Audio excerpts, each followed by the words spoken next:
Second Funk back on deck again. Back on deck. Gonna show you guys some records that I've gotten over the last, well, since I last made the video. A couple of them I got before I made that last video, but a lot of them, some of them are even as recent as a couple of hours ago. I'm drinking my sour sop tea. It's interesting. Let's turn this off so I don't get copyright. Waiting for the Caps game to come on, so I decided to make a video. I have two piles that I'm gonna see if I could get through. It's 9:43, so let me time myself. So this pile right here is stuff that I've gotten in the local record stores. This pile right here is stuff that, is this whole pile? Yeah. Everything in this pile right here I've gotten from a good friend that I refer to as the plug. Cat with a stellar record collection.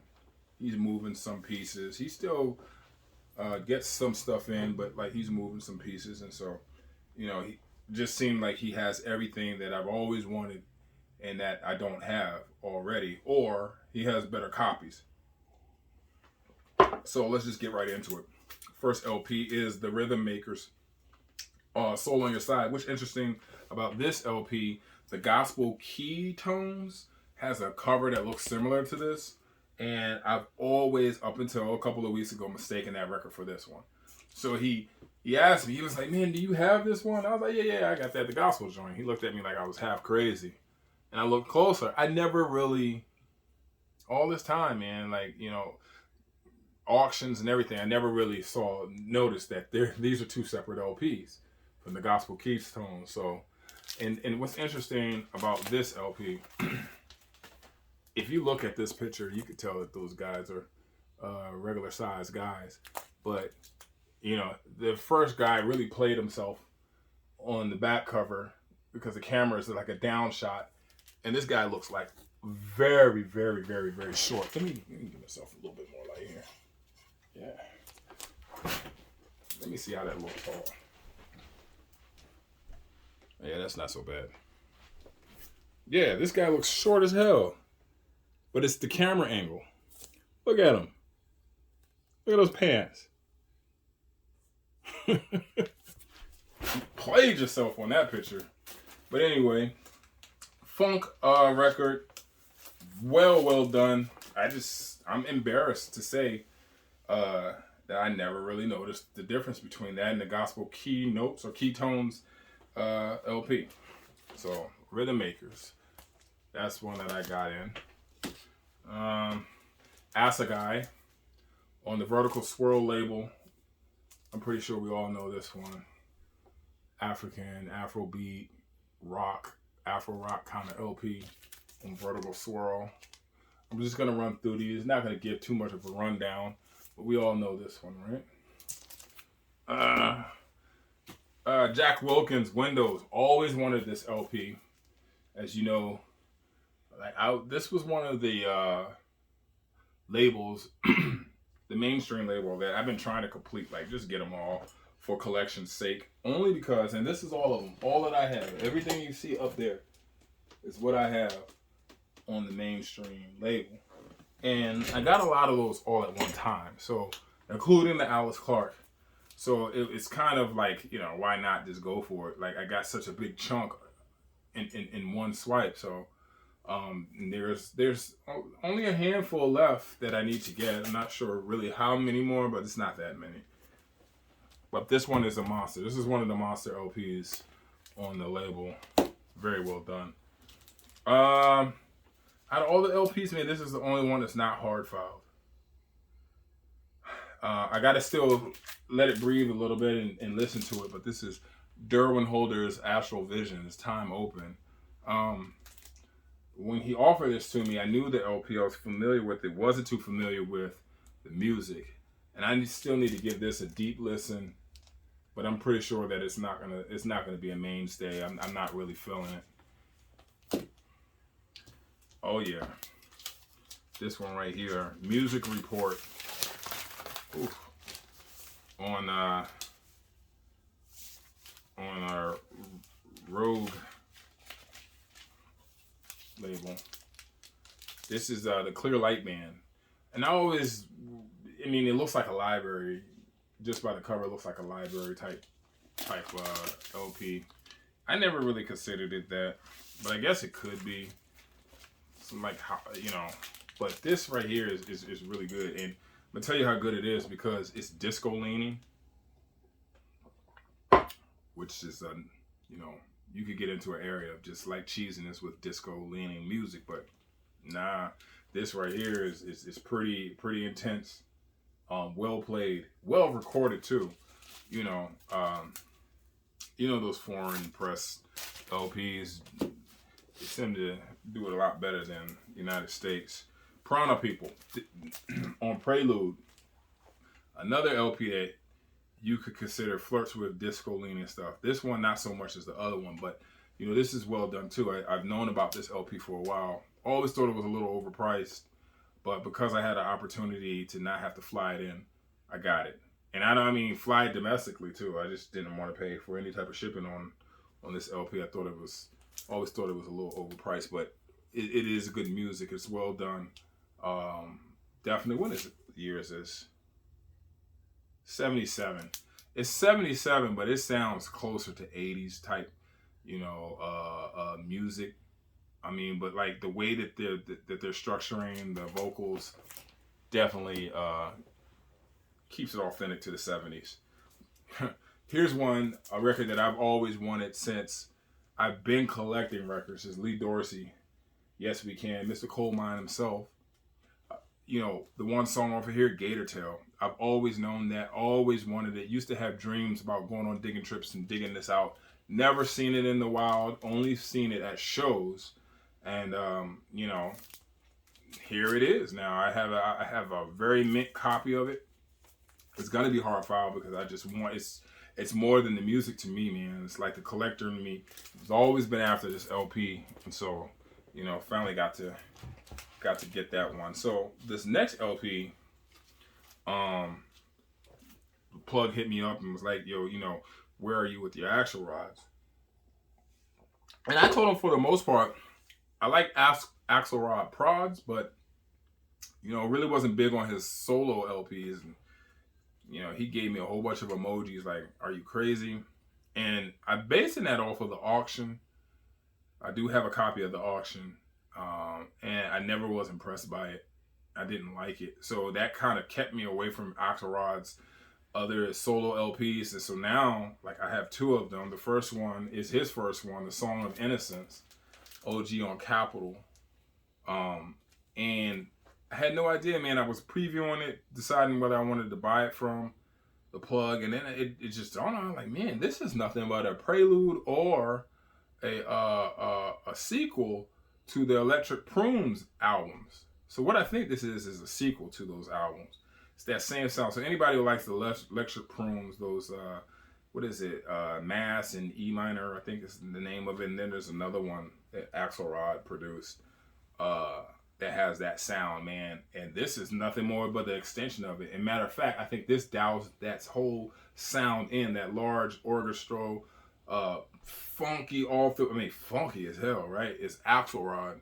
But yeah, man, like, so now I'm kind of regretting, but this is the beauty about collecting records is, like, you know, you could kind of ignore stuff for a long time, and now it's like you, after all of this time, like, as I feel like I'm coming to a close and collecting certain things, man, like to run across like a whole new rabbit hole to go down is pretty exciting.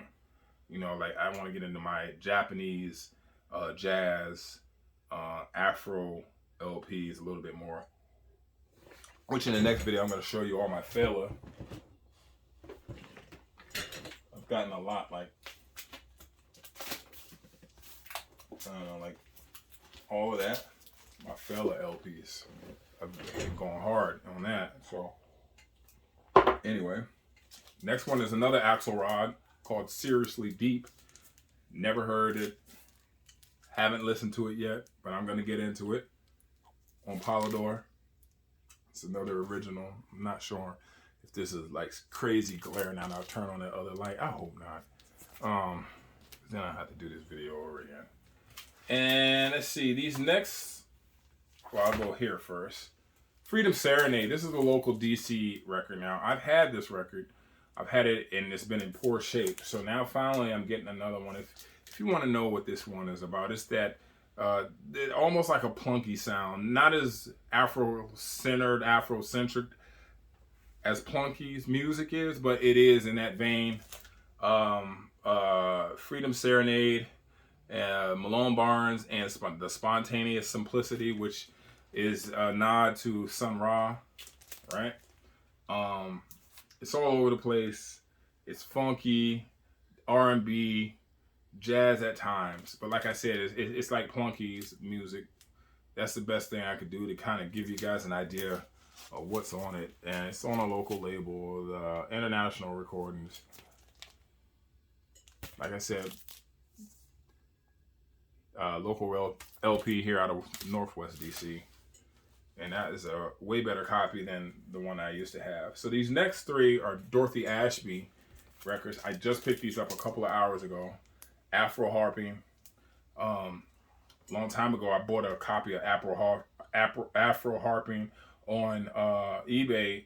Long time ago. Like when I first started making videos, I thought it was an original and it wasn't. It was a reissue. But now, like, I looked up these records to see what they were doing today based off of Facebook conversation. Man, Dorothy Ashby's records are like almost unattainable. It's crazy what they're going for. I had no idea. And even the reissue of the Afro Harping, I've seen that the one that I have, I've seen go for like it's gone for like $90 a couple of times. That's crazy. Y'all are crazy for paying that money for a reissued album. Y'all are insane. Reissue albums are like neckties. There shouldn't be one in the world that's over $20. I don't care what the fuck the music is. It's a reissue. And there's nothing wrong with reissues. The type of collecting I do, I like to kind of chase after originals. I'm not thumbing my nose at a reissue, but a reissue, by definition, is not an original article. Why are you paying $100 for something that somebody just bought the rights to and is mindlessly pressing it up? It's crazy. Y'all are insane. Insane for paying that much money for a reissue. That's crazy. Crazy. Then the next one, Dorothy's Harp, also OG on Cadet. Haven't even listened to this. This was another artist that, I never really got into because the records eluded me. And so I just went, started paying attention to other shit, man. And, I really hadn't gotten into Dorothy Ashby. I only had one original one prior to tonight, and that was the one that's on Atlantic. I forget what it's called. But this one right here, I just finished listening to this. This is a motherfucker. The Rubaiyat. I know that Rubaiyat or Rubaiyat is a poem. I do know that. I know that because I had an East Indian teacher in high school. And she made us learn them. It's almost like East India's or that Hindu culture's version of a haiku or something like that, And she recites poems throughout this. And so, yeah, man, but this is crazy. I understand why this goes for a lot of money because the music, in those rare instances, the music is driving the price. And I think it's just an amazing LP. Let me see how long I've been going. Because, let me see. Oh, 14 minutes? What? Come on, man. I could go on to the other ones. So this next pile is stuff that I found in stores. Miroslav, I don't know how to pronounce his last name. Vitus. Miroslav, the guy, right? So no, I picked this up because first of all, it was mint as hell in the album store. And I recognized the cover, and Listen to the lineup. John McLaughlin, Joe Henderson, Herbie Hancock, Jack DeJohnette, and Joe Chambers. And it's not even that great. You know, like, it's crazy. But you know, that's how I'm feeling right now. I need to listen to it again. Yeah, so this is Hard Files for now. I just think I need to run through it a couple more times. This will probably be something that I'm gonna go crazy over and really, really like maybe years from now. But I don't know. My first impression of it, it was like, it just didn't blow me away. That lineup is it's just bananas though, like crazy. This I got from a record store a record show back in October. This is Billy Bang Sextet featuring Frank Lowe, Sweet Space, right? And this is on the Animal Records label. There's another Billy Bang, The Gift, that I've shown on my channel before.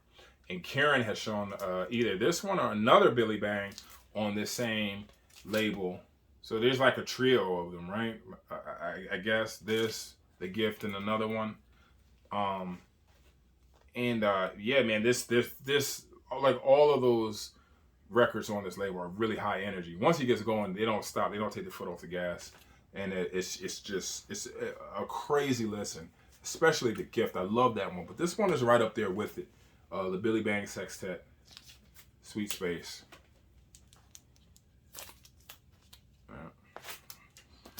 Okay, Jangum, the Jazz Yatra Sextet.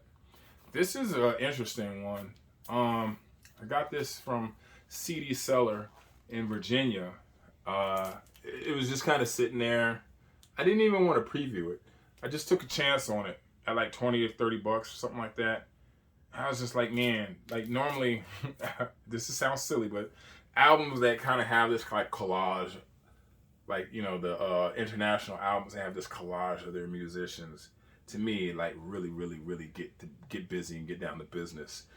This one has a lot of traditional Hindu, Indian vocals on it, which could be a bit much at times.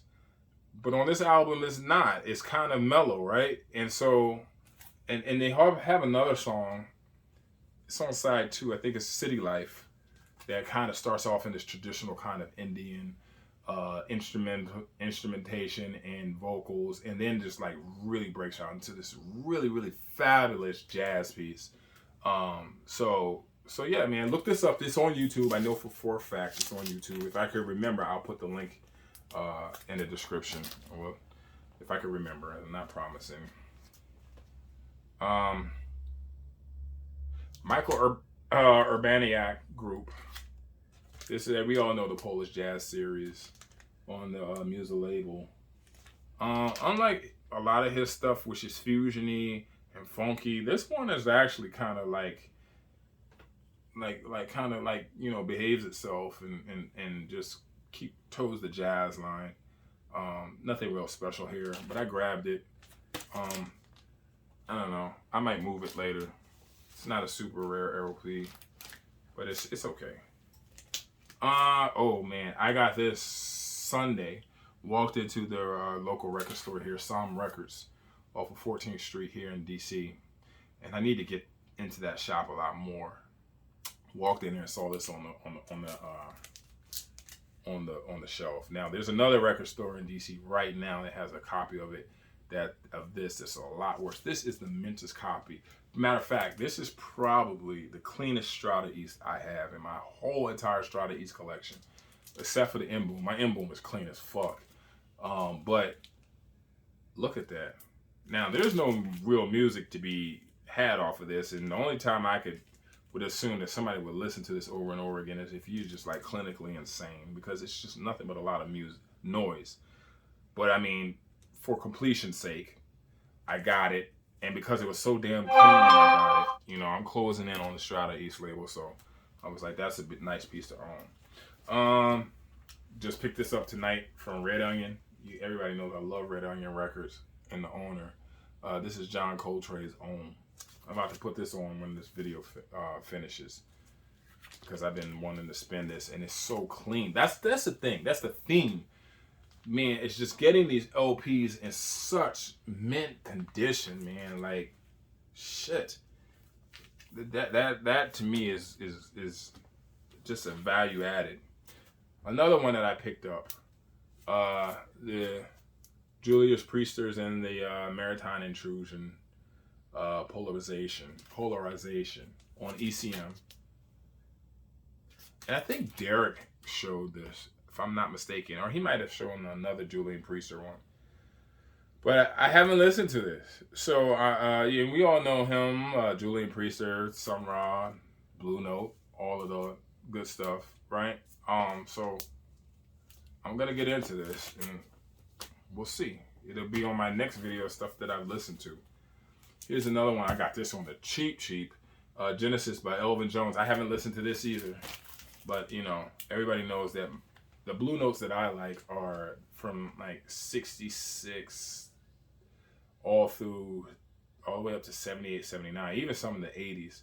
I really like that. That's my favorite part of Blue Note, and all of these right here. So Blue Note, Blue Note, Blue Note, but it's all of these that are from that era, and those are the ones I listen to the most. Yeah, and then last but not least, I got this from the same record show back in October, A Family of Percussion and Archie Shepp, Here Comes the Family. This is like it was always a big one of mine. One of those LPs I always kind of considered a little bit overpriced. So I got a good deal on this one, and I'm glad to have it because it cooks. I mean, this shit is like African percussion. They do a cover of Hambone on it, which at some parts of that song sound like goddamn Marvin Gaye is singing it, but then they break out to funky percussion. I mean, and then it's like the energy is up, and the tempo and the pace is up. Like, so this is a really, really cool listen. But that's all I have. I'm gonna upload this video. That's all I have to share this time around. I think my next video is either gonna be a Fela, showing my Fela, or going into one of my Grail cubes, which this is a Grail cube, and that's a Grail cube, like strictly Grail. Now, there's hot shit, like heavy stuff all throughout, but like this is like the heaviest, rare, badass music, and price, you know. Like, I'll do a random pull. Let's see what we come up with. Okay? We are all familiar. Let me do another random pull. See what we come up with. You see, so like Grail shit, man, you know. Anyway, peace.